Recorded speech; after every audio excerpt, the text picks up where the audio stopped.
yang benar itu konsepnya itu adalah Islam. Baik, begini ya. Saya ingin mengatakan kepada Bang Juma ya. Konsep yang terkonfirmasi di dalam kitab yang diimani oleh Bang Juma itu harus dilakukan penelitian terlebih dahulu, baru kita memahami Tuhan itu yang benar. Caranya bagaimana cara untuk menelitinya? Kita harus melihat dari sisi historis. Sisi historis kitab ini dibuat itu historisnya seperti apa? Nah, setelah kita melihat dari sisi historis, kita telah isi di kitab itu. Nah, contoh begini ya, saya tidak mengambil dari Al-Quran, tetapi saya mengambil dari hadis Sahih Muslim 6441 ya. Di situ dikatakan Tuhan itu sakit, minta untuk dikunjungi oleh anak cucu Adam. Lalu Tuhan itu lapar, minta diberi makan. Lalu Tuhan itu haus, minta diberi minum. Jadi kalau kita uji misi di sini, ini Tuhan tidak lolos uji menjadi Tuhan. Tuhan sakit minta dikunjungi, Tuhan lapar minta dikasih minum. Tuhan lapar minta dikasih makan, Tuhan haus minta dikasih minum oleh manusia.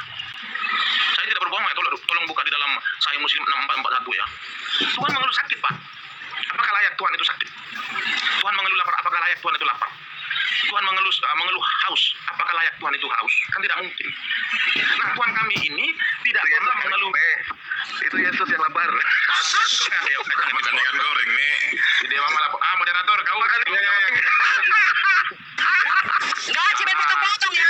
Boleh. Jangan dong, biar adem. Oke, saya lanjutkan ya. Jadi, kalau diuji ini, Tuhan ini tidak lolos kriteria. Kalau Tuhan kami, apakah dia mengeluh sakit? Tuhan kami, apakah dia mengeluh lapar? Tuhan kami, apakah dia mengeluh haus? Tidak ada. Tuhan kami itu hakikatnya adalah roh yang disampaikan oleh Yesus di dalam Matius 20, di dalam Yohanes 20 ayat 24, disampaikan oleh Ayub di dalam 33 ayat 4. Jadi Tuhan itu adalah roh. Bagaimana mungkin roh itu bisa minum? Bagaimana mungkin roh itu minta makan? Bagaimana mungkin roh itu sakit? Tetapi dalam konteks inkarnasi menjadi manusia, tetapi dalam konteks dia bertefani menjadi awan ataupun api, namanya juga makhluk. Makhluk itu sesuai dengan kodratnya untuk manusia. Manusia kodratnya apa? Lapar, minum. Itu dalam konteks apa? Dalam konteks inkarnasi, tetapi berbicara tentang hakikat, Tuhan kami tidak pernah lapar, tidak pernah haus, tidak pernah sakit, minta dikunjungi. Jadi kriteria Tuhan ini harus kita telusuri terlebih dahulu di dalam kitab ini. Kira-kira benar Tuhan ini lolos uji kah? Kalau tidak lolos uji, jangan menyembah. Itu yang pertama. Silakan Bang Juma. Ya baik, ini suara apa ya? Bang Juma, aku dulu menjawab ya Bang Juma, walaupun aku Kristen, walaupun dia Kristen. Kalau terkait tentang soal makanan yang dikatakan Allah itu sakit gini, di dalam Alkitab itu pun dikatakan juga bro. Di dalam Matius 25 ayat 35, sebab ketika aku lapar kamu memberi aku makan, ketika aku haus kamu memberi aku minum, ketika aku seorang asing kamu memberi aku tumpangan, ketika aku telanjang kamu memberi aku pakaian, ketika aku sakit kamu merawat aku. Contohnya kepada jemaatnya, itu arti daripada teologianya, bukan contohnya Allah itu sakit, bukan. Meledak. Oke. Iya, nanti kau lawan saya, nanti kita sama nanti kau lawan saya, biarkan Bang Juma narasi dulu. Nanti kau lawan Iya, saya. baik. Bismillahirrahmanirrahim. Ketika saudara kemudian membawa hadis yang kemudian dikatakan oleh Abu Hurairah radhiyallahu an, Rasulullah Muhammad sallallahu alaihi wasallam bersabda, sesungguhnya Allah azza wa jalla berfirman pada hari kiamat. Ini pada hari kiamat nih. Ini pada hari kiamat.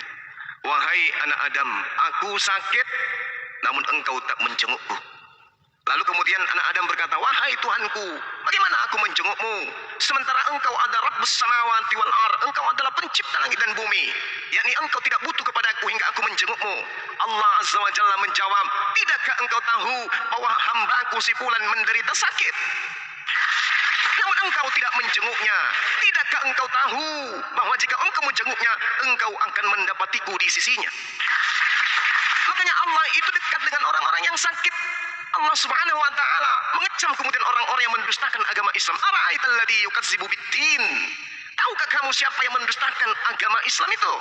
Mereka yang kemudian mengaku Islam tetapi menghardi orang-orang duafa, menghardi orang yang miskin, menghardi anak yatim, dan tidak kemudian memberi makan kepada orang yang miskin. Wala yahuddu ala ta'amil miskin. Apa kata Allah? Wa yamna'unal ma'un, dan enggan memberikan bantuan kepada saudara-saudaranya yang membutuhkan. Ini yang dimaksud. Jadi bukan Allah itu kemudian sakit, bahwa Allah itu sakit, tidak. Hadis ini tidak ada masalah. Allah subhanahu wa ta'ala menjelaskan dalam Al-Quranul Karim, Qul aghairallahi attakhizu waliyan fatiris samawati wal ar wa huwa yut'imu wa la yut'am. Qul inni umirtu an akuna awwala man aslama wa la takunanna minal musyrikin. Katakan kepada mereka, wahai Nabi Muhammad, apakah aku akan menjadikan pelindung selain Allah yang menjadikan langit dan bumi, padahal dia memberi makan dan tidak diberi makan dan tidak diberi makan dan tidak diberi makan. Katakanlah, kul, sesungguhnya aku diperintahkan agar aku menjadi orang yang pertama berserah diri kepadanya, dan jangan sekali-kali kamu masuk dalam golongan orang-orang yang musyrik. Allah yang menyediakan semuanya yang ada di atas muka bumi ini. Allah sakit maksudnya apa? Bagaimana mungkin ya Rabb, engkau adalah pencipta langit dan bumi, bagaimana mungkin aku mau menjengukmu sementara kau adalah pencipta? Apa kata Allah? Wahai si fulan, tidakkah engkau tahu bahwa hambaku lagi sakit, tapi kamu tidak menjenguknya? Ini maksudnya. Nah sekarang coba kita lihat di kitab saudara Matius 25. Apa yang diterangkan Yesus? Sebab ketika aku lapar, kamu memberi aku makan. Ketika aku haus, kamu memberi aku minum. Ketika aku seorang asing, kamu memberi aku tumpangan. Ketika aku telanjang, kamu memberi aku pakaian. Ketika aku sakit, kamu melawat aku. Ketika aku di dalam penjara, kamu mengunjungi aku. Apakah ini benar-benar terjadi? Benar-benar terjadi. Kenapa? Karena Tuhan saudara manusia. Ini terjadi beneran. Karena Yesus itu manusia. Begitu dia lapar, dikasih makan. Begitu dia haus, dikasih minum. Dia benar manusia. Berbeda dengan keadaan yang tadi. Jadi apapun yang Anda narasikan, Allah subhanahu wa ta'ala menerangkan kepada wa ma arsalnaka illa rahmatan lil alamin. Dan kami tidak mengutus engkau wahai Nabi Muhammad, melainkan membawa Islam sebagai rahmat bagi seluruh alam semesta. Dan juga Allah mengatakan begini, wa ma arsalnaka illa kaffatan linnas basyiran wa nadhira walakinna aktsaran nasi la ya'lamun. Dan kami tidak mengutus engkau wahai Nabi Muhammad melainkan kepada seluruh umat manusia, mau dia Kristen, mau dia Hindu, mau dia Buddha, mau dia ateis, kepada seluruh umat manusia sebagai pembawa berita gembira dan pembawa berita pengeringatan. Tetapi kebanyakan manusia tidak mengetahui. Kebanyakan manusia tidak mengetahui. Aku mengutusmu sebagai pembawa peringatan, sebagai pembawa kabar gembira, tapi sebagian besar dari mereka kemudian tidak mengetahui. Padahal kita sudah mengajarkan nih, Torah untuk Yahudi, Injil untuk Yahudi, kita bukan Yahudi, ada Al-Quran datang untuk kita, kami sudah memberitahukan. Tapi Anda kemudian ketika diberi peringatan, Anda lebih cenderung kepada kesesatan. Demikian, jadi semua aturan itu harus terkoneksi dengan logika, dengan akal. Kapan tidak terkoneksi dengan logika berarti irrasional. Segala sesuatu yang irrasional berarti tidak seimbang. Segala sesuatu yang tidak seimbang, pincang dia, timbang dia, yang ada adalah jatuh. Demikian, silakan. Iya, luar biasa paparan Bang Juma ini, sangat semangat ya. Saya ingin menjawab Bang, ini. tolong diluruskan tadi Bang pernyataan Meme. Sebentar Me. Tadi Me, sebentar Me. Tadi ente mengatakan kepada Bang Juma, kepada kami, tapi kan Bang, membunuh Tuhan bisa masuk surga. Tadi ada pernyataan lebih percaya membunuh Tuhan masuk surga daripada membunuh cicak berpahala. Silakan Bang. Dewa ini nggak dengar apa yang Soalnya saya ngelitik banget Bang. Saya tidak mengatakan membunuh, Iya. membunuh cicak, Dewa Membunuh cicak dapat pahala. Aduh, gimana sih Dewa ini? Betul. Makanya dengar baik-baik. Iya, membunuh cicak dapat pahala itu dalam Islam. Begini, Me. Membunuh cicak dapat pahala.